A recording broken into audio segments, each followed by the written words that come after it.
نحمده ونصلي على رسوله الكريم أما بعد فأعوذ بالله من الشيطان الرجيم بسم الله الرحمن الرحيم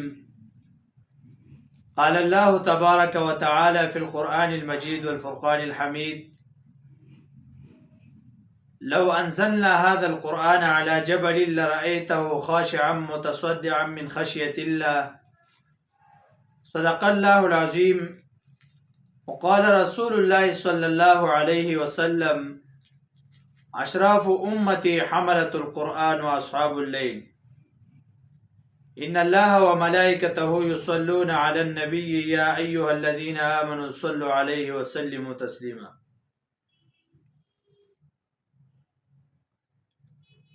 زما د دین اسلام ډیرو عزتمندو الله رب العزت کامیابی دغه رنګي ممتاز زندگی تیرول په دنیا کې د قرآن مجید د پیغمبر علیه الصلاۃ والسلام او د الله رب العزت په اطاعت کې اخودی را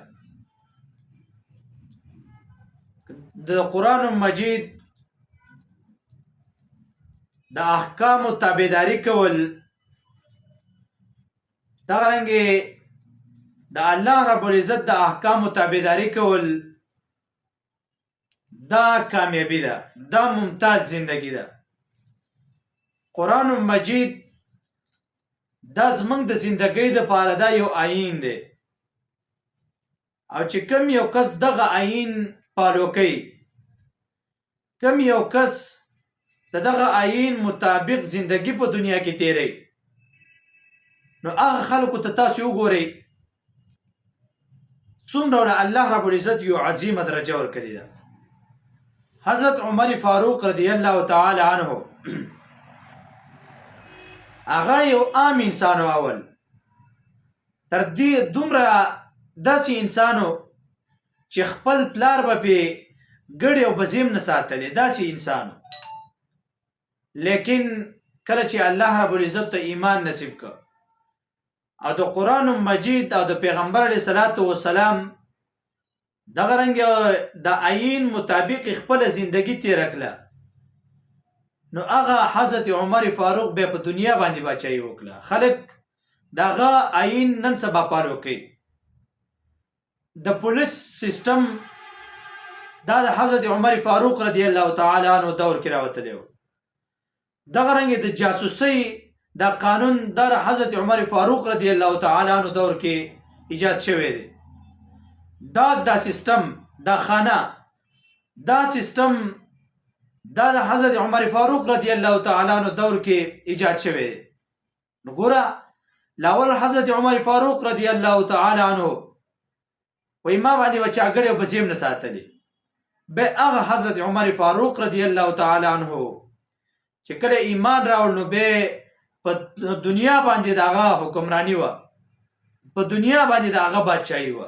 دا ولی د قرآن مجید احکام یې فالو کړي، د قرآن مجید ځان دپاره دا یو آیین ګرځولی و. نو د قرآن مجید داسې یو عظیم کتاب دی او د قرآن مجید معجزه ده. ګوره چې یو کس هغه به ډېر ګډ وړي، معاشره کې به خلکو ته سپک ګوري، معاشره کې به ډیرو لیدلی کسی، خو چې کله قرآن مجید علم ته کینی، قرآن مجید زده کی، هغه نه خلک بیا ته خلک عالم وي، بیا ته خلک مفتی صاحب وي، بیا ته خلک حافظ صاحب وي. ولې هغه نوم هم ته څوک د شرمه د وجې نه یادولی نشي، د قرآن سره نسبت رالی. دا قرآن داسې یو عظیم کتاب دی، دی معجزه ده. تو ته کینه خامخا به ته د پیغمبر علیه الصلاۃ والسلام طریقې به په خپل ځان کې راولي. ګیره د عام چې کوم یو عالم هم دی په دنیا کې، نو هغه ګیره پرېښودې ده. عام انسانان قرآن لولي، دغه هم یو انسان دی قرآن مجید ته ناست، لیکن ګیره پرېښودې ده، پټکۍ والی، کپړې، زندگی در سنت مطابق ده. ولې دا قرآن معجزه ده چې تا به خامخا ځان څه بدلی. قرآن مجید یو عالمگیر کتاب دی، نو ستا سوچونه به بیا داسې چې دا به عالمگیري، ځکه خدا الله رب العزت په انسان باندې نازل کړی دی. الله رب العزت په بل شي باندې رانه نازل کړي. قرآن مجید کې الله فرمایي وحمله الانسان، انسان د قرآن مجید حمل که په ځان باندې چې یا الله زه به دا بوج چت کړم. ګوره قرآن مجید چې کله الله رب العزت نازلاوه، دا قرآن مجید الله رب العزت په غرونو باندې پیش کړی دی. الله رب العزت فرمایي لو انزلنا هذا القرآن على جبل لرأيته خاشعا متصدعا من خشية الله. کو دا قرآن مجید دا ما په غر باندې نازل کړی وي، دا قرآن دا غر به د یری نه ریزه ریزه ټوکړې ټوکړې شوی وي. نو دا قرآن مجید الله رب العزت په غرونو باندې پیش کړي، لیکن غر د دې حمل اوچت نه کړ. دغه رنګه الله رب العزت ډیر شي مخلوقات پیدا کړي، په هر مخلوق باندې الله رب العزت قرآن مجید پیش کړي، لیکن هر یو شی د دې انکار کړي. او قرآن مجید دا صرف انسان وحمله الانسان، انسان دا اوچت کړ. واستاسو ګورئ الله رب العزت فرمایي لو انزلنا هذا القرآن على جبل لرأيته خاشعا متصدعا من خشية الله. الله دلته غر یاد کړ. ګوره د غر نه اسمانونه غټ دي، د غر نه په مخ ځمکه باندې ډیر اشیاء داسې شته چې د غر نه غټ دي، سمندرونه دي د غر نه غټ دي، لیکن الله د غر ولې یاد کړ چې لو انزلنا هذا القرآن على جبل. جبل او غر الله ولې یاد کړ؟ په دې کې لوی فلسفه ده. فلسفه پکې دا ده چې دا قرآن مجید دا زمونږ د ذهنونو مطابق الله نازل کړی دی. په دې کې احکام دا زمونږ د ذهنونو مطابق دي. ګوره غر دی، غر الله ځکه یاد کړ چې د غر څخه زمونږ په دنیا کې واسطه ده. الله اسمان نه یاد کړي چې لو انزلنا هذا القرآن على سماء، داسې الله نه دی ویلي على جبل. ولې؟ ځکه د غر څخه زمونږ په دنیا کې واسطه ده. غر نه موږ خشاک راوړو، غر ته موږ خېجو.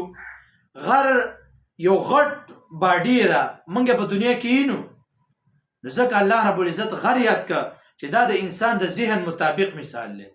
دا قرآن هم الله رب العزت د انسان د ذهن مطابق نازل کړی دی، لیکن بعضې خلکو ذهنونه دا قرآن مجید احکامو ته نه رسي، نو ځکه به اعتراض کوي، وایي دا قرآن د الله کتاب نه دی، دا داسې دی، دا داسې دی. حالانکه قرآن مجید الله د انسان د ذهن مطابق نازل کړ. ولې؟ ځکه چې کله د انسان د ذهن مطابق یو شی نو انسان فطرت په انسان کې دا چې هغه مني، او چې کله د ذهن نه اعلی د ذهن نه اوچت دا شی نو بیا انسان د هغې نه انکار کوي. نو ځکه الله رب العزت د قرآن مجید د انسان د ذهن مطابق نازل کړ. نو چې کله قرآن مجید الله رب العزت د ذهن مطابق نازل کړی دی، نو چې کم یو کس د ځان دپاره عین ګرځولی دی، کم یو کس د ځان دپاره قانون ګرځولی دی، هغه کس په دنیا کې الله رب العزت یو عظیمه درجه ورکړې ده. قرآن مجید دې څه چې څوک ناست هم دی، صرف نسبت یې سره راغلی دی، هغه شیم خلک عزت کوي. ګوره عامه کپړی خلک یې ګزاریم، وزن پې پاکوي، خولم پې پاکوي، هر زیات یې وړي راوړي، عزت یې څوک نه کوي.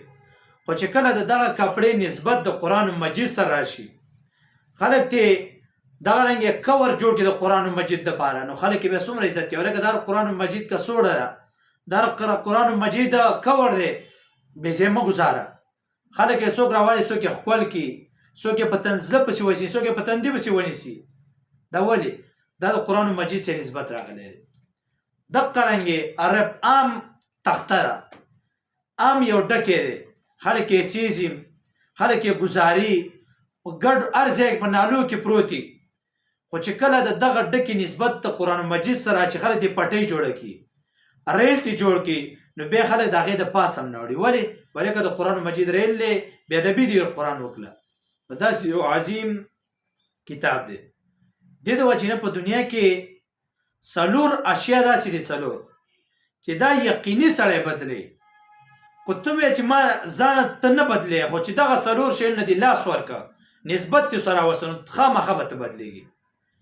یو په هغې کې قرآن مجید دی چې کله ته قرآن مجید له لاس ورکړې، د قرآن مجید څخه نسبت خپل راولې، نو که ته نه هم بدلېږې، تا به د قرآن مجید بدلې.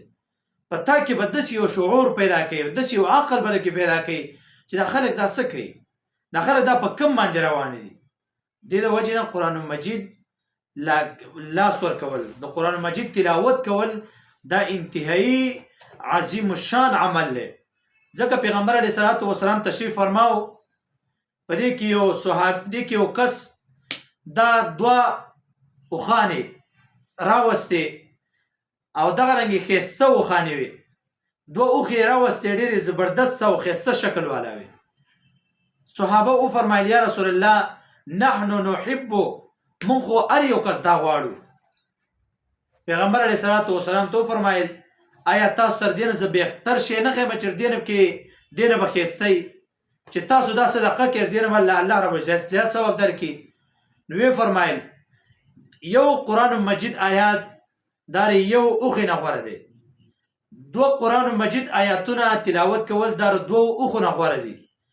درې آیاتونه د قرآن مجید تلاوت کول دا دغه رنګې د درې اوښو د درې اوښانو نه چې ته صدقه کې د هغې نه غوره دي.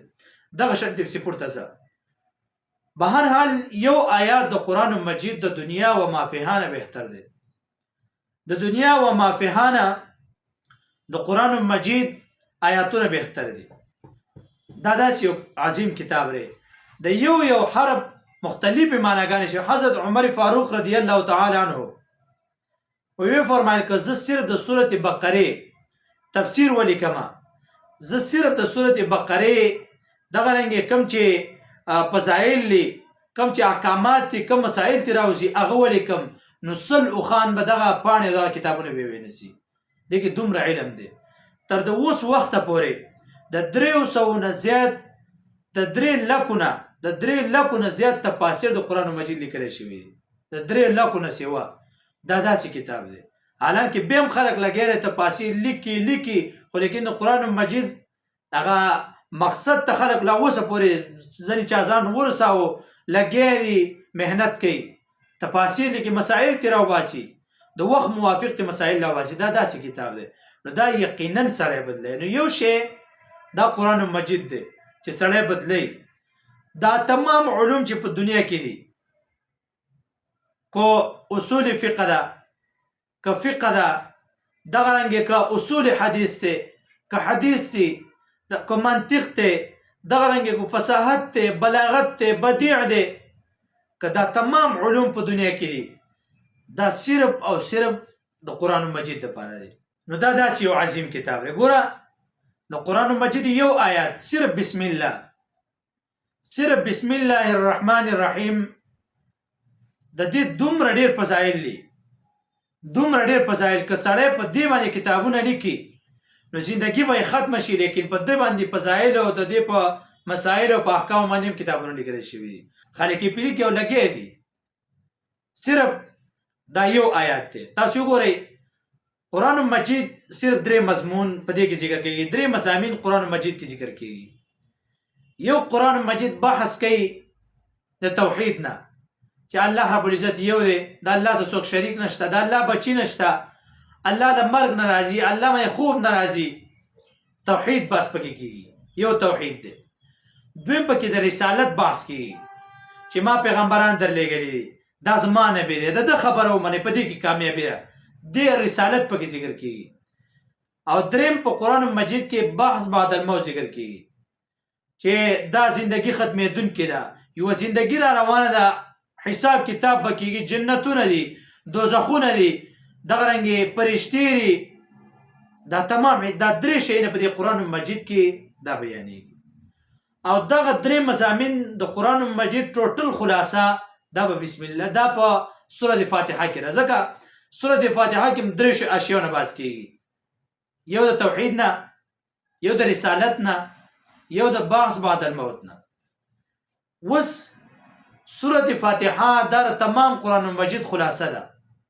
او تمام قرآن مجید چې سورة فاتحه خلاصه ده نو سورة فاتحه خلاصه ده بسم الله ده. ځکه بسم الله کې دغه 3 اشیاء ذکر کېږي. نو یو بسم الله ده. او بیا بسم الله کې چې کوم دا 3 مضامین ذکر کېږي بیا صرف په با کې ذکر کېږي. نو ګوره صرف دا با چې بسم الله الرحمن الرحیم کې چې کومه با ده اول نو دیر کې تمام قرآن مجید خلاصه ده. دا داسې یو عالمگیر کتاب دی چې د یو ټکي نه تمام اشیاء د یو لفظ نه د یو حرف نه ثابتېږي. دا داسې یو عظیم کتاب دی. نو چې کله ګوره د یو آیات د یو صورت دا خپل برکات دي، خپل مسائل د دین خلکو راایستلي دي. دا داسې یو عظیم کتاب دی. نو دا چې کله سړی دین خلاص ورکي نو الله رب العزت دا کامیاب کړی دی. تاسو سموئ دا د زندګۍ لپاره عین دی، دا د زندګۍ لپاره اصول دي، دا د زندګۍ لپاره ضابطه ده. دا ملک په دې باندې خلک چلی. قرآن مجید داسې کتاب دی چې په دې باندې ملکونه چلیږي. دا د انسان یوازې د انسان د زندګۍ لپاره نه دی. قرآن مجید کې د دې بحث ته چې اخیستل خرڅول به څنګه کې د دې بحث قرآن مجید کې شته. د دې بحث قرآن مجید کې چې چا سره نکاح کېږي او چا سره نه کېږي دا قرآن مجید کې دی. فیصله به څنګه کوي، ملک په فیصله څنګه کوي، جج په فیصله څنګه کوي، دا قرآن مجید کې دی. دا په قرآن مجید کې دی چې ته به مونځ څنګه کوې، مونځ چې کوم ځای نه فرض شوی دی دا د قرآن مجید د آیاتونو نه معلومیږي. دغه رنګې په کم وخت باندې فرض دی، څو مونځونه به کوې دا د قرآن مجید نه ثابت دي. دغه رنګې نکاح به څنګه کوې دا تمام علوم د قرآن مجید نه ثابت دي. نو دا داسې کتاب دی. نو خبرې مقصد مې دا دی د قرآن مجید تلاوت کوونکې چې یو سړی پې کړېږي نو هغه دې بیا هم تلاوت کوي. حدیث مبارک کې راځي پیغمبر علیه الصلاة والسلام فرمایي چې ماهر په قرآن مجید کې او دغه رنګ یو کس کړېدونکی په قرآن مجید کې چې آیات بار وایي او نشي ویلی او کړېږي پې له اجران دې کس لپاره 2 اجر دي. ځکه د دې مشقت له 2 اجر دي. نو قرآن مجید تلاوت کوي. تلاوت باندې الله رب العزت ته خلق نږدې کېږي. کو سړی په یو ځان به کوشش وکړي چې قرآن مجید په ترجمه باندې په مقصد باندې ځان پوهې کړي. خو چې سړی پې نه پوهېږي بیا د قرآن مجید له غاړه ورکړي. قرآن مجید ته کښېني. ډېر شي واقعیت داسې دي یو کس ته الله رب العزت مغفرت وکړه، بخښنه ورته وکړه. ولې ورته وکړه؟ یو کس په خوب کې ولید وایي الله رسه څه عمل وکړه، وایي الله وبخله ما. په څه باندې وبخلې؟ نو ورته ویې ما قرآن مجید ما په ناظره نه دی ویلی، خو د قرآن مجید سره مې دونه مینه وه چې کله به مې راواخست نو په یوه کرښه به مې لاس راغله چې یا الله تا دا رښتیا ویلي دي، یا الله تا دا رښتیا ویلي دي، یا الله دا دې رښتیا ویلي دي، یا الله دا دې رښتیا ویلي دي. نو په هغه مینه او محبت باندې زه الله وبخلم.